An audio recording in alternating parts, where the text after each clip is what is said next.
Assalamualaikum, salam sejahtera. Selamat kembali ke podcast Combine, sebuah podcast yang kita wujudkan untuk memperkenalkan barisan penyidik di Pusat Pengajian Komunikasi Institusi Sains Malaysia dan juga penyidik-penyidik yang ada di samping penyidikan yang mereka lakukan. Dan hari ini, lepas satu episod 5, hari ini kita ada satu episod istimewa sebab kami bawakan pelajar PhD kami. Bukan salam, pelajar PhD daripada negara jiran kesayangan kita dari Indonesia.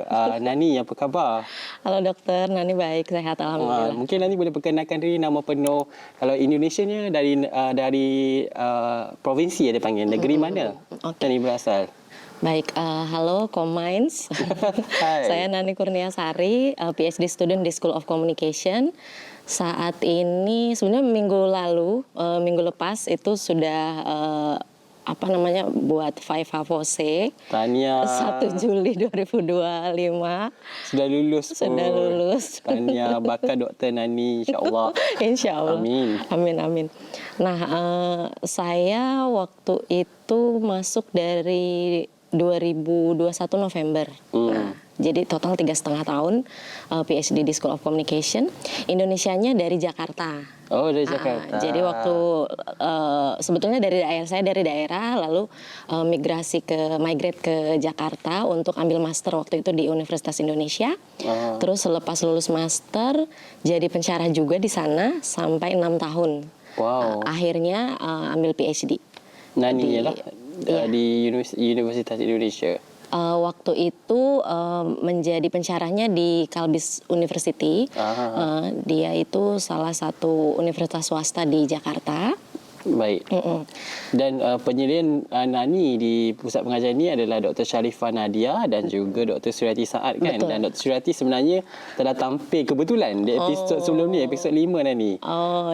Jadi sekali lagi tanya untuk Nani dan juga kedua-dua penyelia kerana Nani pun baru sahaja lepas beberapa minggu lepas ya Nani. Minggu lepas. Jadi kalau ditayangkan ni dah beberapa minggu jugalah ataupun sebulan lebih macam tu. Tanya setinggi-tinggi tanya dan mungkin soalan yang sedikit berbeza saya nak tanya sebelum kita masuk kepada penyelidikan Nani dalam bidang Nani nanti. Mengapa memilih Pusat Pengajian Komunikasi sebagai tempat untuk Nani melanjutkan pengajian dalam PhD? Baik, karena memang satu saya sudah pensyarah di sana kan, ambil ilmu komunikasi juga waktu di Universitas Indonesia. Terus kalau mau karirnya berlanjut itu kena ambil PhD mau tidak mau, dan memang suka juga, suka sekolah, suka research begitu, suka mengajar, suka menjadi academician gitu. Jadi ya sudah ambil pusat pengajian komunikasi di USM. Kenapa USM? Karena untuk School of Communication-nya tertua di Malaysia. Betul. Betul. Terus kat luar-luar tu jangan lupa. Nah, join kita. Iya, terus kalau ditarik lebih big picture-nya lagi, kenapa Malaysia gitu ya? Karena scholarship-nya dari kerajaan Malaysia. Malaysia International Scholarship ya. Malaysia International Scholarship dari MOHE, Malaysian Ministry of Higher Education. Dan telah pun memanfaatkan sebaiknya habis dalam jeda masa yang baik 3 tahun setengah dan akhirnya insya-Allah nanti Nani pun saya mendoakan dapat menjadi seorang pensyarah yang baik juga dalam bidang ini. Jadi kita nak masuk zoom sikit kepada topik utama kita iaitu pendidikan kan. Seperti yang mungkin Nani pernah beritahu saya sebelum kita bermula tadi, Nani sebenarnya adalah seorang penyelidik dalam bidang komunikasi risiko dan komunikasi krisis. Okey. Specifically sekarang ni kajian Nani dalam konteks kesihatan kan, COVID-19 di Indonesia tempoh hari. Mengapa Nani begitu berminat dengan topik komunikasi risiko dan komunikasi krisis ni? Sebetulnya kalau komunikasi krisisnya itu melanjutkan waktu saya studi master dulu. Jadi memang dulu saat buat master thesis itu topiknya sudah crisis communication, tapi case-nya itu di tourism sektor. Karena saya melihat Indonesia itu kan luas dan banyak potensi wisatanya, tapi kita rawan bencana. Tidak seperti Malaysia yang tidak ada bencana alam. Ya, ada juga tapi taklah. Tapi tak sebanyak Betul. tak sebanyak di Indonesia. Kalau di Indonesia itu gempa bumi, gunung meletus, itu banyak sekali. Padahal potensi wisatanya begitu besar. Kan? Nah, maka saya melihat sudut pandang komunikasi krisisnya itu seharusnya seperti apa untuk sektor pariwisata Indonesia tetap bisa berkembang gitu, meskipun di tengah situasi yang rawan bencana alam seperti itu.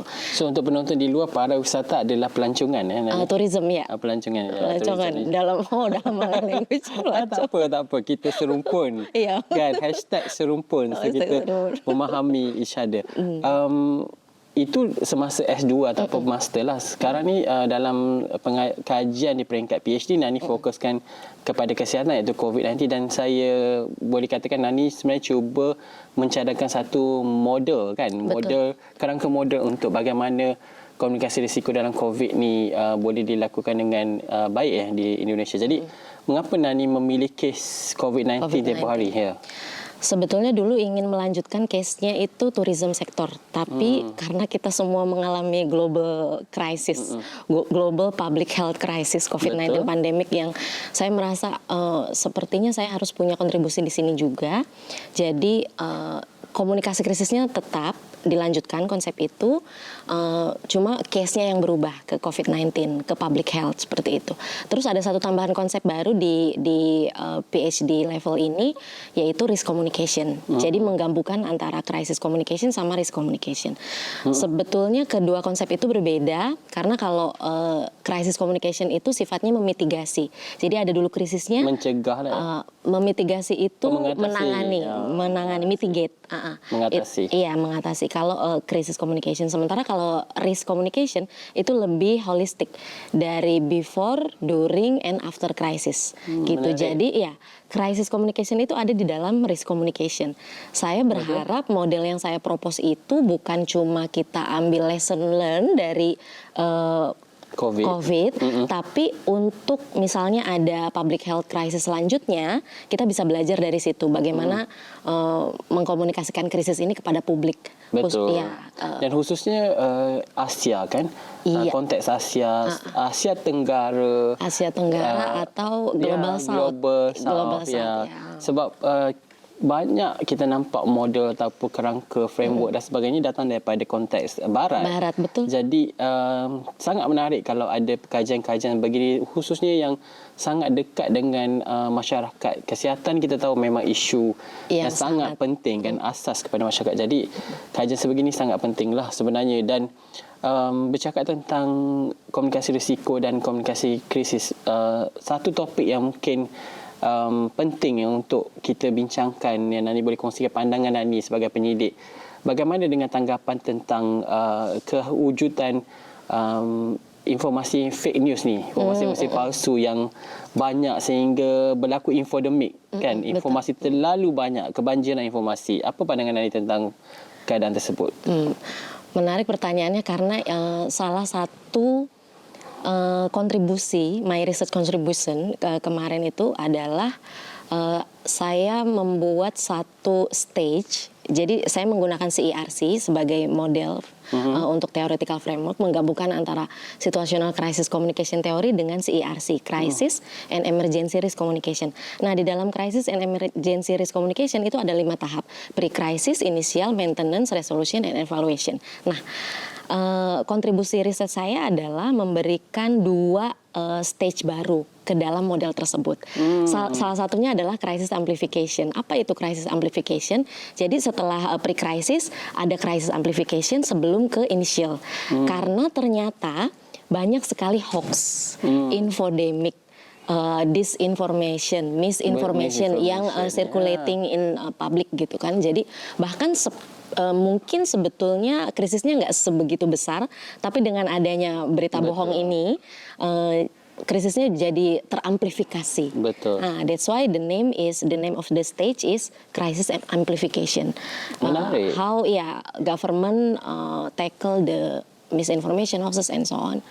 Ya, gitu. Ini mungkin nanti setelah mereka, kalau ada penonton di luar sana kata, macam mana nak baca ni, menariklah pengkajian ni. Mungkin nanti bila Nani dah terbit, mungkin ada penerbitan juga kan? Sebetulnya kemarin sudah publish 4 artikel. Ya. Tahniah. 4 artikel, 1 konseptual artikel, yang kedua review artikel, terus yang ketiga itu saya buat discourse analysis tentang statement official dari Presiden Jokowi terkait COVID-19. Kemudian yang keempat itu yang terbaru, saya menulis tentang RSCCE, risk and community engagement, risk communication and community engagement. Bagus. Jadi udah 4 itu, tapi yang model dua itu masih dalam proses. Tak apa, akan ada mungkin 4 lagi lepas ni. Tapi nak kata penonton bolehlah Google dan cari dan baca juga kalau mereka betul-betul tertarik, dan hubungi juga Nani untuk sama-sama buat kajian dan sebagainya. Berbalik kepada minat kan, kalaulah ada penonton di luar sana mungkin dari Indonesia yang menonton tertarik nak menjalankan pengajian S3 ataupun PhD di sini, apa mesej yang Nani nak sampaikan? Adakah nak galakkan ke, ataupun apa-apa preparation mereka perlu buat? Apa pandangan Nani? Ini kebetulan banget nih dokter, kemarin ada kawan dari waktu itu kita ambil master bersama di Universitas Indonesia. Dia sekarang tengah ambil PhD tapi di Indonesia, di dalam negeri. Terus dia tanya tips apa yang perlu disiapkan dan lain sebagainya. Saya cuma bilang bahwa berangkatlah dari apa yang kamu sukai, yang kamu minati, yang kamu senang gitu, tertarik betul sama topik itu.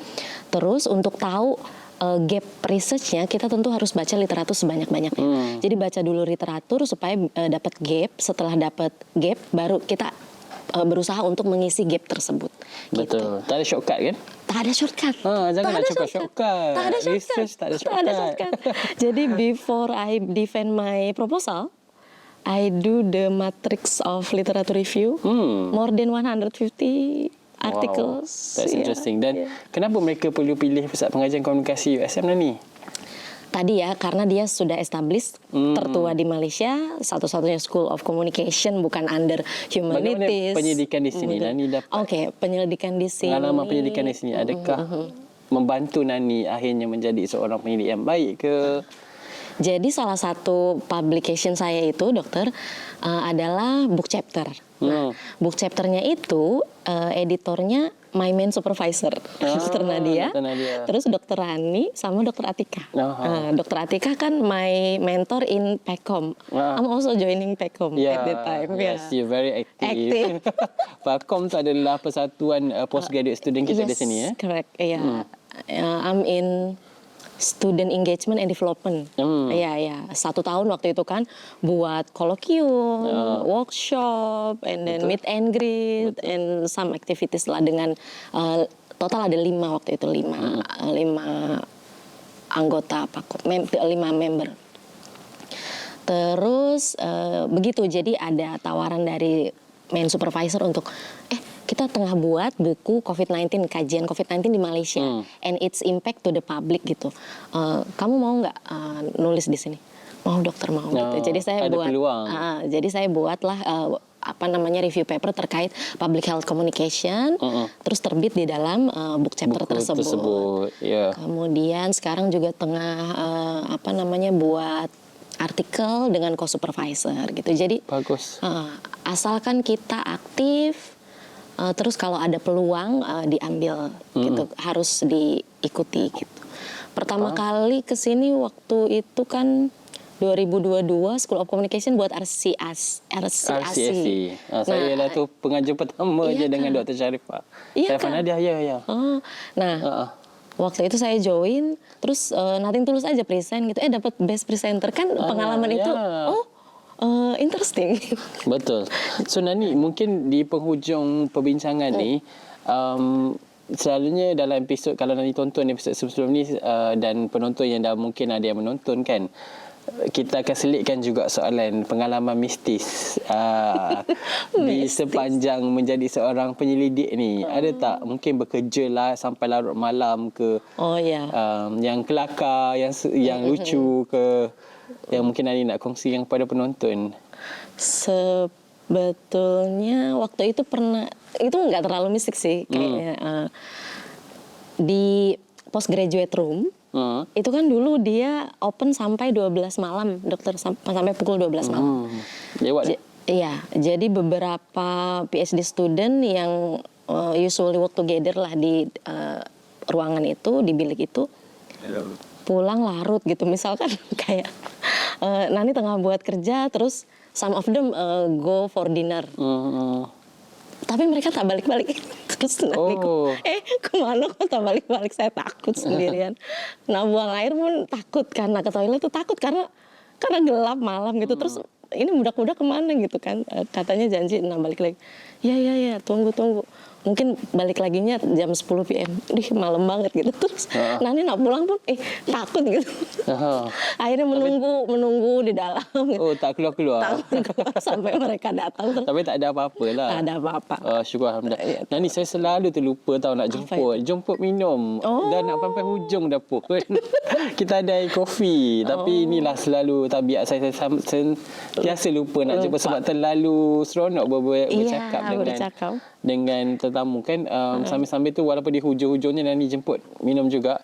Dan akhir sekali, apa perancangan Nani pada masa akan datang? Adakah ingin meneruskan dalam bidang akademik ataupun bagaimana? Nani sudah menentukan jalan hidup di akademik. Wow. Jadi setelah ini masih ada beberapa paper yang nak dipublish, kemudian nak coba buat postdoc dulu sebelum akhirnya kembali menjadi pensyarah gitu. Nah, untuk pensyarah boleh balik ke Indonesia atau memulai pengalaman akademik di Malaysia. Karena Nani sebetulnya ingin tahu academically di Malaysia ini seperti apa. Kalau di School of Communication sendiri kan sudah pernah menjadi tutor.